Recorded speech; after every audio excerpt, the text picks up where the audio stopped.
Today I wanted to talk about something a little more serious than the topics I usually cover. Let's talk about gaming slumps, also known as gaming depression. Sometimes online I see people post about getting in a rut and not being able to enjoy games like they used to. These folks either blame modern titles for not being as good as the classics, or blame themselves for not being able to grasp that sense of fun or immersion that they desire. The most common advice in response is usually some kind of generic life tip. Eat better, go outside, find a new hobby, etc. This advice isn't bad in and of itself, but it doesn't touch on the heart of the issue, in my opinion.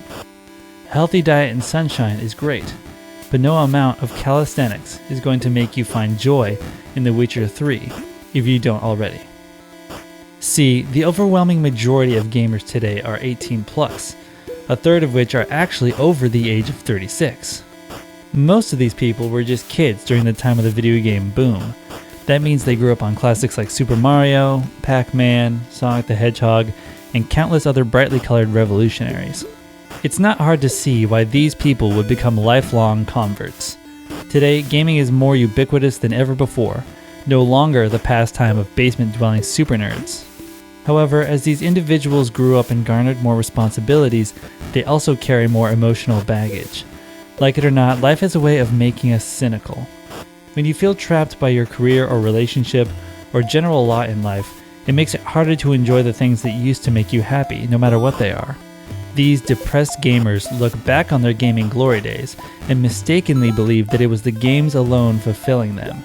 In reality, it's easier to enjoy a game when you're already happy in life. Video games as escapism only works to a point. Eventually, stress and anxiety will catch up with you. So if you ever look forlornly at your Steam library or bookshelf full of a backlog of unplayed games, don't let that become a burden on your mind. Understand that you might have to work on your life a bit before you can find pleasure in gaming once more. I know it's a daunting proposition, but it's smarter than simply trawling around online for deals on games you only hope can bring you peace of mind. In fact, I'd go so far as to say that hype for new games or games hardware is also a popular outlet for people ignoring the dissatisfaction in their lives.